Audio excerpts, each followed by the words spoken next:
Hello again, Janji. How are you? Hi, I'm very good, thanks. How are you doing? Doing well. Hello, everyone. Welcome to the Own It or Quit It podcast.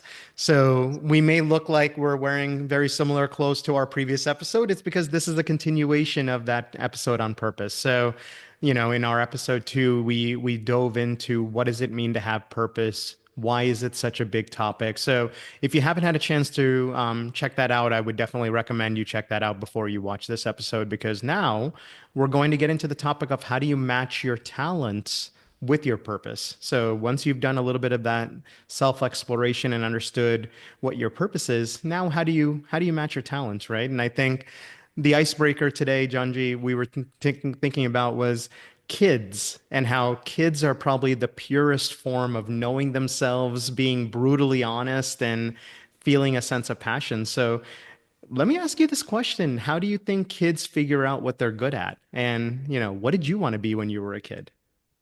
Well, that's a really, really good question. So it's very interesting because when we are kids, we don't really have a, a lot of knowledge around the world, and we don't know what jobs are around. And we are when somebody asks about what do you want to when you grow up, we kind of say something that we know, like a teacher, because we have teachers and we know what they do. Or I always wanted to be an actress because I loved the cinema and I loved the theater. But if you catch kids really finding themselves lost in something when they do things and you can't disturb them, you talk to them, they don't hear, or see that they don't save time doing things. They just keep going back and back to the same thing. Like my nephew is excellent in drawing, and he uses drawing for everything important in his life. He entertains himself with drawing. He's practicing drawing when he sees something really emotional. He gets to the table and he starts drawing about it. He loves one of the Netflix series now. He loves watching it. It's all about martial arts. So once the episode is over, he gets to his table and he starts to draw the moves, what the guys are doing there. And equally, when he has a tough day at school and he has an argument with a mate and the teacher catches them fighting and he gets a mark in his notebook, he goes home and he draws all about the drama that happened at school. So I think, one way to detect that you have talent around something is that you keep doing that effortlessly often and you can get lost in it. And the other thing is that, you when you learn something around your talent, you learn it very quickly. The mastery around the talent happens with an exponential intensity. So if you try to learn something that is outside of your sphere of talents, it's much harder. That's why it's so important that we develop our talents. We spend enough time, energy, effort, not just to kind of closing the gaps at work, when there is something we should know and we don't know, but to really develop what we are really good at. How about you? How did you find out about your Yeah, talents? I think, I think that last point that you hit on was such an important one for me as well, right? Is that kids don't spend a lot of time focusing on their weaknesses. They double down on their strengths and they even triple and because they enjoy it, they love doing that. So they want to do it more. They become stronger at it. And I think for some reason, when we become adults and we get into the career area, we're only focused on the constructive feedback. What was the negative thing? Well, it's great that you gave me all those praises, but there's this one thing you said I need to do differently. So I'm going to focus only on doing that one thing, right? Or my weaknesses are the things I need to address. But I think the ability for us to we'll make some improvement on weaknesses, but sometimes they're not our natural strengths. So we're never going to get as strong on those weaknesses and closing the gaps as we do the stuff we're passionate and we love about, right? So your nephew with drawing, it becomes the outlet for everything because it's just something. And every time he draws, he gets better at it and it just strengthens and strengthens. It's funny. When I was a kid, it's always something silly within our family and they always laugh about it. But my thing was I wanted to be a garbage man. So when I was a little kid, I remember standing there and watching the window when the big garbage truck would come by. There would always be, at least here in the US, there's a couple of guys hanging off the back. They're not even inside the truck. They're holding onto the back and they're running to the next garbage can. They're dumping it in there, putting it down. The truck is already moving. They're running to jump back on it and keeps on going down the street. And for me, it's some like this is the most fun job that you could ever have, right? And I didn't think about the smell of garbage. I didn't think about any of the things we think about now as adults. It was pure passion for me, and it just looked like fun. And I think at the end of the day, we're all looking for jobs that allow us to feel happy and looks like fun, and we would enjoy doing it all the time. I probably have different opinions now in terms of running alongside a garbage truck and whether or not I can keep up. But at the time, it was just this amazing thing. And I think ultimately it goes back to, does it look like fun? Are they having a good time? And am I going to enjoy it? Right. And I think when we're looking at our careers, it's probably the same thing. Yeah. So, I think one of the things I wanted to ask you, jumping into our topic today, now that we've gotten through the icebreaker, is, when you're going through identifying your talents and trying to match it with your passion, there's probably an inward look and an outward look. So maybe let's focus on the inward look, Janji. So, what talents and unique skills am I bringing to the table? Like, talk to us about how someone should go about understanding and looking inward to really identify what unique skills they have. Yeah.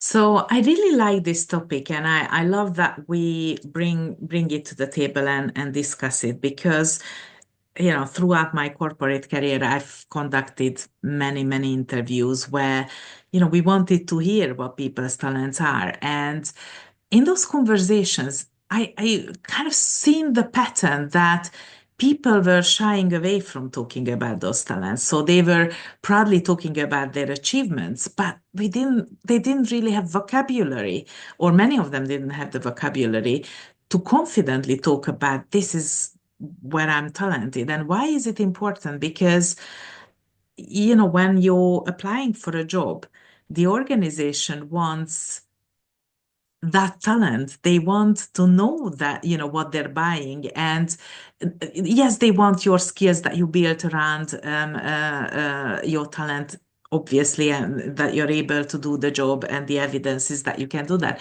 But they also want to know what's your potential, which way they can develop you, and what's beyond those skills. Um, so I think it is really important that we intimately know our talent and we spend time to figure this out and learn to speak about it. Um, it is important for situations when we need to sell ourselves, right? Like in a job interview situation. But I would say it's even more important when we think about, planning our life and creating a strategy how we gonna, keep ourselves marketable and what kind of journey we are going to walk, and how we can make sure that wherever we are going, we can, always have a well-paid job, and whatever we do, it is marketable. So I think the knowledge of our talent and understanding of what we bring to the table is actually a strategic starting point for any life or career design work afterwards. So does it make sense? I feel like I was rumbling a little bit around it. It's No, it not an does. exact thing. No, it does make sense because anytime I'm working with a client, one of the things we always do is the self-awareness first, right? You always need to start with, do you have clarity to your strengths? There's so many assessments out there that everyone can use. And, if you haven't done one of those things, finding a coach and helping them walk you through that self-awareness exercise, that's always where it starts. So I agree with you. I think once you have that inward understanding of yourself, you become much more powerful because it's almost like now the secret of who you are, right? And you Mm, know what you're good at, but then you also know very clearly what you're not good at, or what might not be a natural strength area. So yeah, it makes sense. brilliant. So let's talk about outward now. And I want to ask you about this because, we met through a talent program, right? You went through several talent programs, which is all about, being assessed every year. You were forced to be able to talk about your talent and represent your talent, and you had to take really strategic choices about the jobs that you were taking up. So tell us a little bit about how knowing your talents helped you in that outward Yeah. This way. is this is a very real thing because I think for a lot of people, if you don't have this outward looking perspective, it can become very frustrating because you're not clear as to why you're not moving up faster, why you're not being seen the way you expect to be seen, because you may have this very inward understanding of who you are, but if you don't understand what's happening around you, it becomes very frustrating, right? So there's a couple of things that I've always done in terms of the external perspective. So the first one is always, who is my peer set? So if I'm at work and I'm in a company, is my peer set the same people at my level, or is my peer set one level above me? One thing that I always try to do, and sometimes it's hard, but compare yourself to the level above you. And because a lot of times at these companies, they're only going to promote you or move you up once you start to perform at the level above you. So they're not going to put you there and hope that you're starting to perform at that elevated level. They're actually looking for people that are already performing at that elevated level because, from an HR perspective, it's a measure of risk. When you're moving talent within an organization, there's a level of risk, especially if they've never done it before. So from the very beginning, when I was, at the earliest stages of being an associate brand manager, I didn't look at the other associate brand managers as my peer set. I looked at the brand managers and I almost looked at them as role models, but then also, what are their skills? Am I able to keep up with them? Here's how they're managing a project versus how an associate brand manager manages it. I'm going to manage it like a brand manager, right? And throughout my career, whether I was a senior director or whatever, I always looked up one level above me to say, that's how I need to kind of perform. And it also creates a sense of urgency because you're now comparing yourself to a benchmark that you're not at right now, but it forces you to say, okay, now I have a mountain to climb. I have a goal that I want to accomplish, and it's to become respected and become leaders like these people that are one level above me, right? So I always had that sense. And I think it always gave me a little bit of a leg up and advantage because my peer set was probably comparing themselves to each other versus the one level above me. They probably seemed that you need to be at that level to be compared or expected to perform at that level. So that's the first one. I think the other one that always comes to mind is if you're only doing what the job description on paper is told you the role is, then you're probably not meeting the expectations of your leaders. We always talk about, even at the company that we were working with, there was sometimes this conversation around there's the what you do and then the how you do it. And the what you do is simply your job description. So those are the projects, that's the expectations of your role.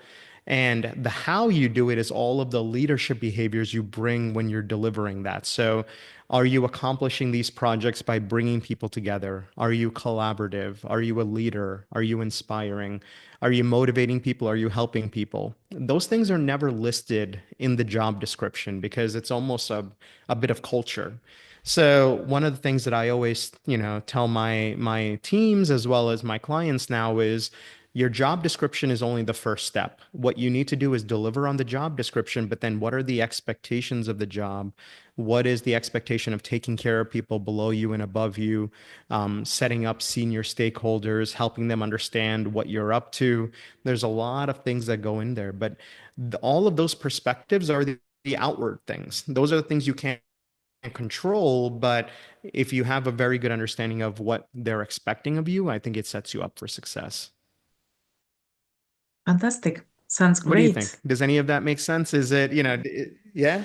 Yeah, it totally makes sense. Yeah. And you know And what? It makes me think of the intersection of the two, right?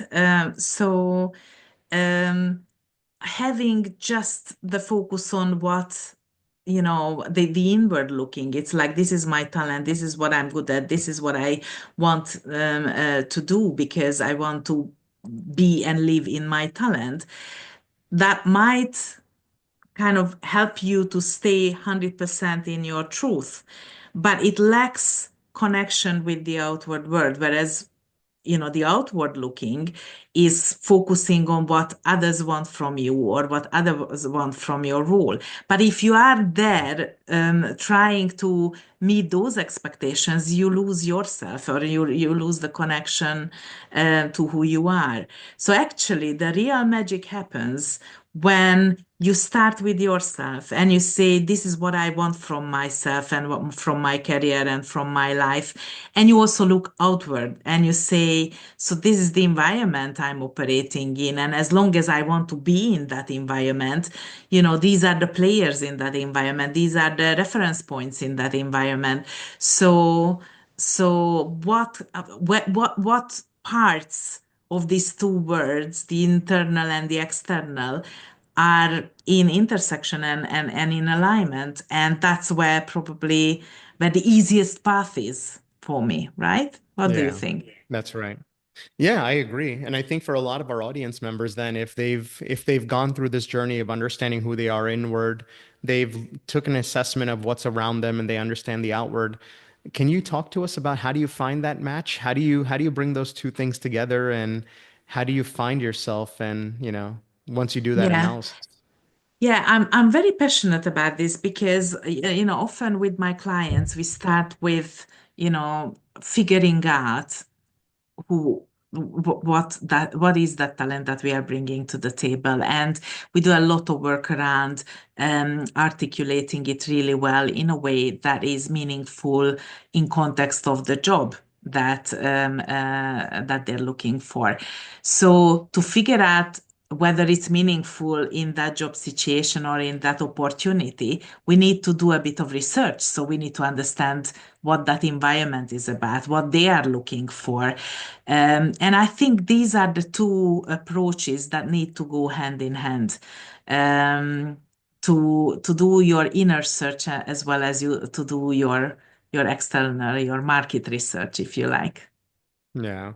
I guess, the thing that always comes to me is also understanding what type of company do you want to work for? What's the kind of environment you need to be successful, right? Because for a lot of people, they may need a more traditional company that has well-established talent reviews. They have many decades in the marketplace. So there's this level of risk that's removed, and maybe they've done it before. While there may be others that feel like that's a very difficult place to be because it's too slow, it's too traditional, and they prefer a startup environment where everyone has to do everything. It's a little chaotic, but that's what brings you a little bit more joy and excitement. And I think for a lot of people, you need to find out what is the right supporting environment around you to really make sure you're bringing the best of yourself, right? So Yeah.